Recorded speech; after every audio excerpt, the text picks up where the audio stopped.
Assalamualaikum warahmatullahi wabarakatuh. Hello everyone. I hope you not get on the badly. Well, I will introduce myself to you all. My name is Luciana Marleni.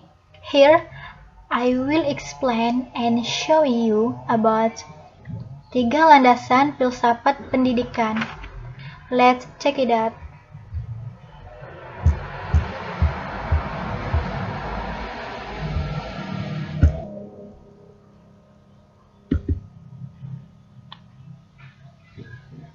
Filsafat dan landasan filosofi pendidikan.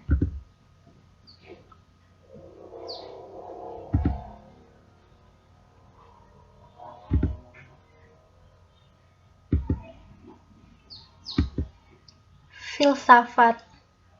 Definisi filsafat.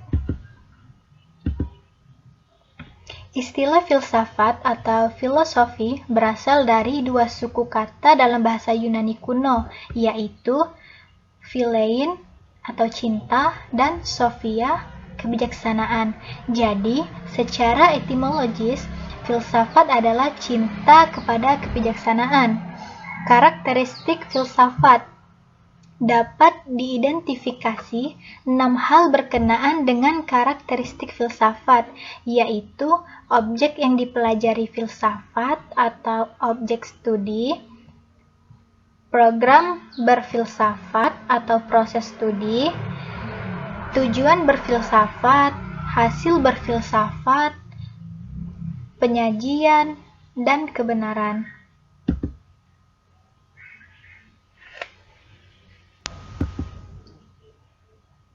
Selanjutnya yaitu 3 landasan filsafat pendidikan. Pertama itu landasan metafisik atau ontologis. Kedua, landasan epistemologi. Dan yang ketiga itu landasan aksiologis.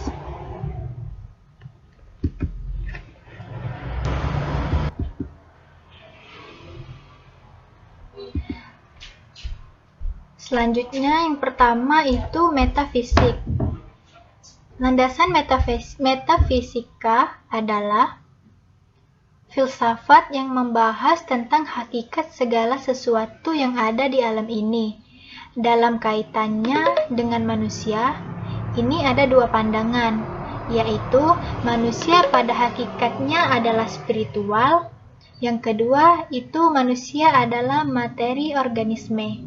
Kita masuki yang pertama ya teman-teman, penjelasan tentang manusia pada hakikatnya adalah spiritual. Yang ada adalah jiwa atau ruh, yang lain adalah semu. Pendidikan berkewajiban membebaskan jiwa dari ikatan semu. Pendidikan adalah untuk mengaktualisasi diri.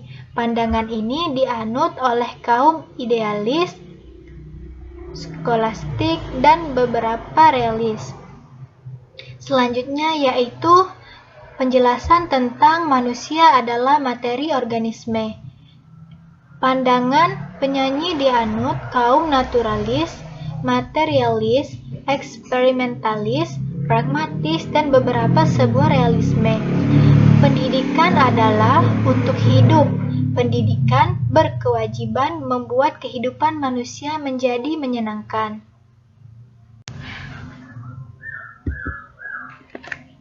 Selanjutnya yaitu landasan epistemologis. Landasan epistemologi adalah filsafat yang membahas tentang pengetahuan dan kebenaran. Nah, teman-teman, di dalam landasan filsafat epistemologi ini, itu ada 5 sumber pengetahuan. Yang pertama, otoritas. Yang kedua, akal sehat. Ketiga, intuisi yang berhubungan dengan perasaan. Yang keempat, pikiran untuk menyimpulkan hasil pengalaman. Dan yang terakhir adalah pengalaman. Saya mau menjelaskan dulu tentang otoritas. Otoritas yang ada di dalam ensiklopedi. Sedangkan akal sehat yaitu yang ada pada adat dan tradisi. Lalu intuisi yang berhubungan dengan perasaan. Yang keempat itu pikiran untuk menyimpulkan hasil pengalaman. Dan yang terakhir teman-teman, yaitu pengalaman yang terkontrol untuk mendapatkan pengetahuan secara ilmiah.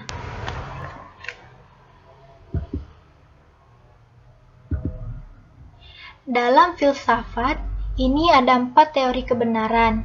Yang pertama itu koheren, yang kedua koresponden, yang ketiga pragmatisme, dan yang terakhir, yang keempat, yaitu skeptisisme. Teori koheren yaitu sesuatu akan benar bila berkonsisten dengan kebenaran umum. Sedangkan koresponden itu sesuatu akan benar bila ia tepat dengan fakta yang dijelaskan. Sedangkan pragmatisme yaitu sesuatu dipandang benar bila konsekuensinya bermanfaat bagi kehidupan. Dan yang terakhir itu adalah teori skeptisisme, yaitu kebenaran dicari secara ilmiah dan tidak ada kebenaran yang lengkap. Aliran dalam filsafat.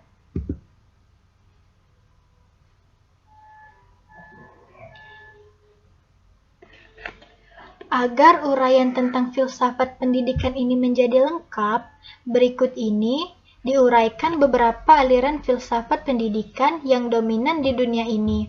Aliran itu adalah pertama idealisme, kedua realisme, ketiga perennialisme, yang keempat esensialisme, yang kelima pragmatisme dan progresisme, dan yang terakhir yang keenam itu adalah eksistensialisme.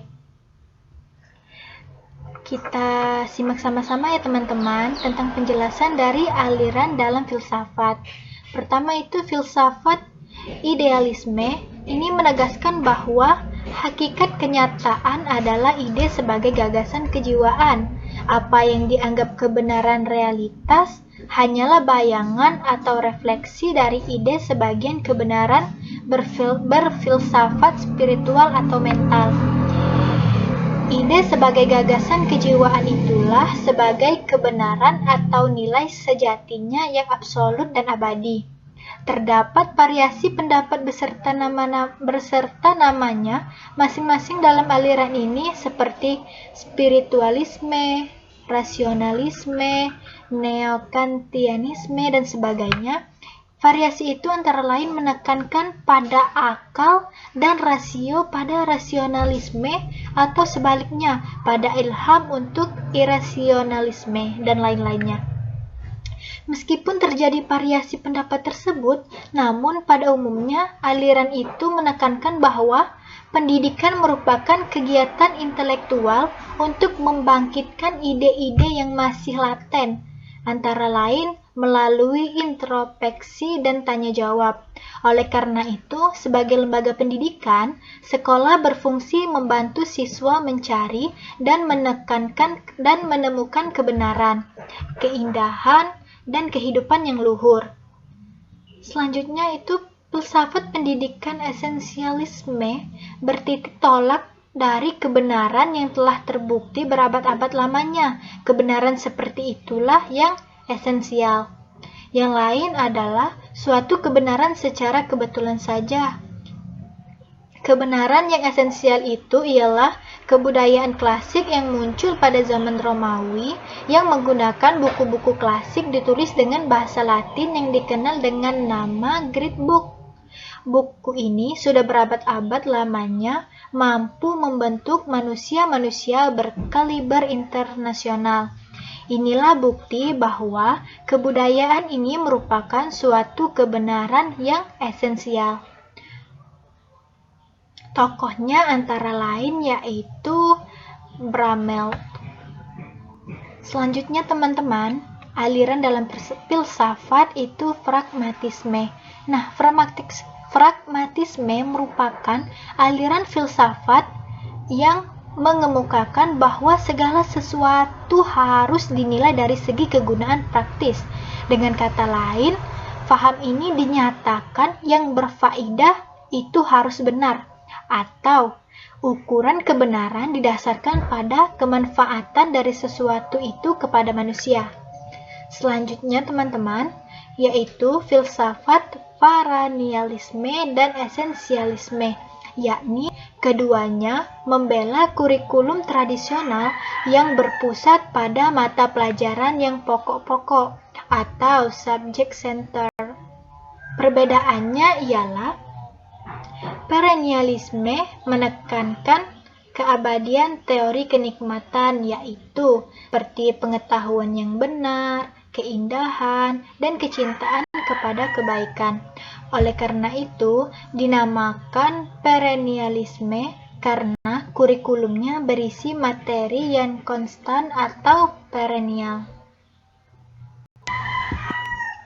Selanjutnya, itu tentang implikasi landasan filsafat pendidikan.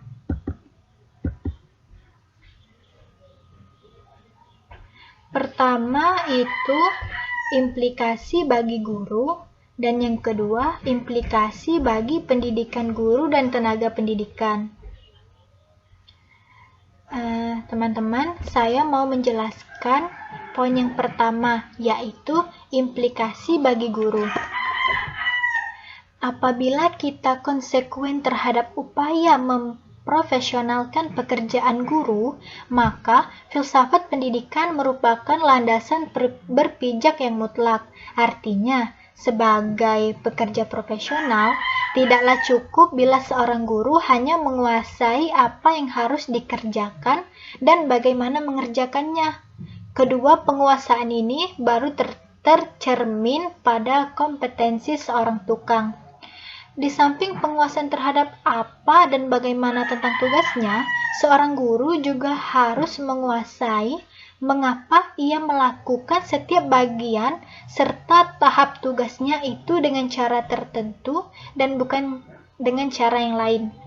Jawaban terhadap pertanyaan mengapa itu menunjukkan kepada setiap tindakan seorang guru di dalam menunaikan tugasnya, yang pada gilirannya harus dapat dipulangkan kepada tujuan-tujuan pendidikan yang mau dicapai, baik tujuan-tujuan yang lebih operasional maupun tujuan-tujuan yang lebih abstrak.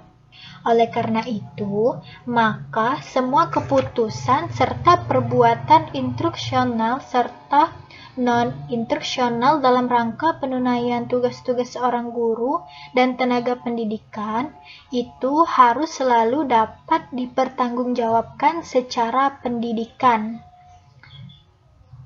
yang dengan sendirinya melihatnya dalam perspektif yang lebih luas daripada sekedar pencapaian tujuan-tujuan instruksional tertentu atau khusus.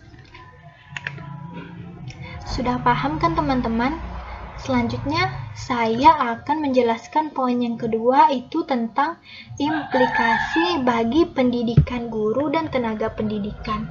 Nah, pada poin ini tidaklah berlebihan kiranya bila dikatakan bahwa di Indonesia kita belum punya teori tentang pendidikan guru dan tenaga kependidikan. Hal ini tidak mengherankan karena kita masih belum saja menyempatkan diri untuk menyusunnya. Bahkan salah satu prasyaratnya yaitu teori tentang pendidikan sebagaimana diisyaratkan pada bagian-bagian sebelumnya. Kita masih belum berhasil memantapkannya. Kita tidak terlibat dalam bagian kegiatan pembaharuan pendidikan selama ini, maka yang diperbaharui adalah peralatan luarnya, bukan bangunan dasarnya. Hal tersebut dikemukakan tanpa sama sekali didasari oleh anggapan bahwa belum ada di antara kita yang memikirkan masalah pendidikan guru itu. Pikiran-pikiran yang dimaksud memang ada diketemukan orang, tetapi praktis tanpa kecuali dapat dinyatakan sebagai bersifat fragmentaris, tidak menyeluruh.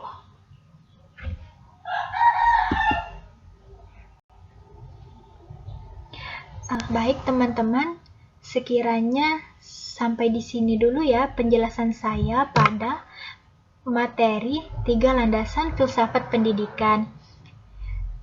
Semoga bermanfaat ya teman-teman.